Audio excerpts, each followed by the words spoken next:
Megagen implant sistemasidagi eng kalta uzunlikdagi implant to'g'risida ma'lumotga egamiz? Yo'q.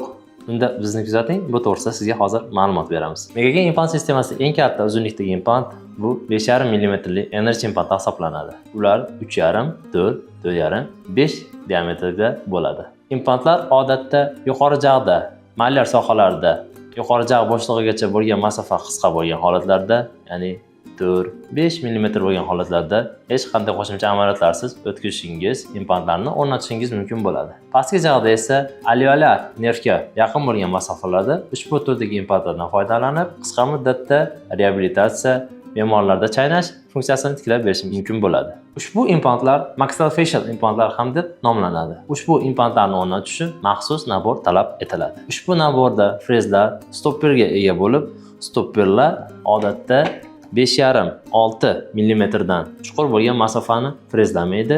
Nervga nisbatan 5,5-6 mm joy bo'lishi bu o'sha sohaga siz qiyinchiliklarsiz, ortiqcha suyak plastikasiz implantni o'rnatish uchun yetarli bo'ladi. Quyida sizlar bilan maxillofacial implantlarni o'rnatishni ko'rib chiqamiz. Quyida sizlar bilan ko'rib o'tishimiz mumkin bo'ladi.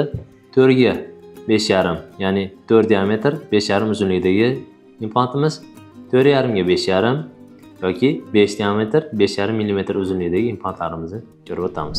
Implant o'rnatish uchun frezlash jarayonini boshlaymiz. Dastlabki frezda chuqur kirmayman. Dastlabki frez menga yo'nalish olish uchun kerak bo'ladi. Keyingi frezlarim stopperli implant uchun joy ochish mumkin. 2 diametrda uzunlikdagi 5,5 bo'lgan frezda kengaytirdim. Keyingi frezim diametri 2 ni tashkil etadi. Kengaytirish jarayonini boshlayman. 2,5 diametrdagi frez yordamida kengaytirdik. Undan keyingi frez bizda 3,3 ni tashkil etadi. 3,3 frez bilan ko'ruv holati yaxshi bo'lishi uchun 3,3 frez bilan to'liq kirgan holatimiz. Bizda alveolyar nervgacha bo'lgan masofa 6 mm tashkil etadi. Implantimiz uzunligi 5,5 va implantni o'rnatish jarayonini boshlaymiz.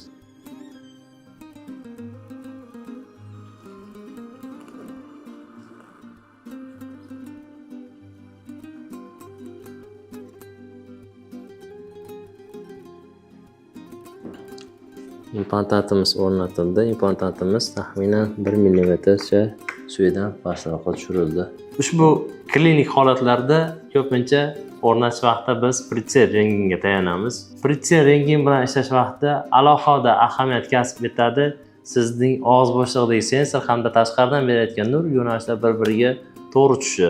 Og'iz bo'shlig'iga berilayotgan nur tashqaridan, yuqoridan yoki pastdan berilgan vaqtda ular tasvirni bir oz xato ko'rsatishi, sizga noto'g'ri informatsiya berishi, nervni implantga nisbatan yaqinroq yoki uzoqroq ko'rsatishi, bular esa klinik holatda sizga birmuncha qiyinchiliklar tug'dirishi mumkin bo'ladi. Qisqa qilib aytganda, maxillofacial implantlar o'rnatish tartibi shunday kechadi.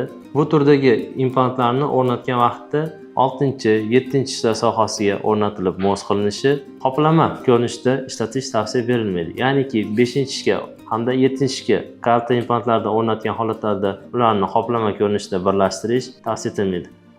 6-7-tishlarga alohida o'rnatgan holatda ularni bir-biriga ulangan holatdagi qoplama qilishingiz mumkin bo'ladi. Kalta implantlarni o'rnatish tartibini siz bilan ko'rib o'tdik.